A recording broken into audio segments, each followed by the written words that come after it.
1 bowl ಸಕ್ಕರೆ, 1 bowl ಕಡಲೆ ಹಿಟ್ಟು, ಒಂದು ಪಾತ್ರೆ ಒಳಗೆ ಸಕ್ಕರೆ ಹಾಕ್ಕೊಂಬಿಟ್ಟು ಒಂದು ಸ್ವಲ್ಪ ನೀರು ಹಾಕ್ಕೊಂಬಿಡಿ. ನೀರು ಹಾಕ್ಕೊಂಬಿಟ್ಟು ಇದನ್ನು ಒಂದು ಸೈಡಿಗೆ ಎತ್ತಿಟ್ಕೊಂಬಿಡಿ. ಇವಾಗ ಮುಕ್ಕಾಲು ಕಪ್ ಆಗೋವಷ್ಟು ಎಣ್ಣೆ ತೊಗೊಂಡಿದ್ದೀನಿ.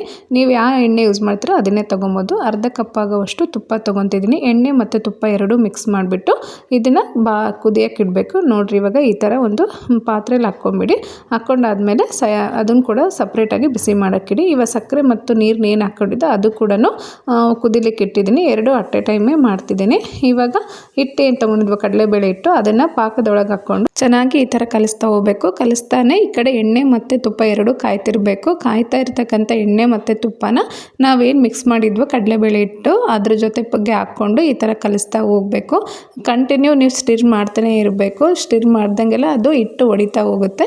ಇವಾಗ ನೋಡಿ ಮತ್ತೆ ಒಂದು ಸ್ಪೂನ್ ತೊಗೊಂಡು ಹಾಕ್ತಿದ್ದೀನಿ. ಮತ್ತು ತುಪ್ಪ ಮತ್ತು ಎಣ್ಣೆ ಏನು ಬಿಸಿ ಮಾಡ್ಕೊಂಡಿರ್ತೀರೋ ಅದನ್ನು ಒಂದೇ ಸರಿ ಹಾಕೋಂಗಿಲ್ಲ, ಒಂದೊಂದೇ ಸ್ಪೂನ್ ತೊಗೊಂಡು ಹಾಕ್ತಾ ಹೋಗಬೇಕು. ನೋಡ್ರಿ, ಕಂಪ್ಲೀಟ್ ಆಗೋವರೆಗೂ ಹಾಕಿದಾದ್ಮೇಲೆ ತುಪ್ಪ ಹಚ್ಕೊಂಡ್ರೆ ಪ್ಲೇಟಿಗೆ ಹಾಕ್ಕೊಂಡ್ಬಿಟ್ರೆ ಮೈಸೂರು ಪಾಕ್ ರೆಡಿ. ತುಂಬ ಚೆನ್ನಾಗಿರುತ್ತೆ, ಟೇಸ್ಟಾಗಿರುತ್ತೆ. ಒಮ್ಮೆ ಟ್ರೈ ಮಾಡಿ.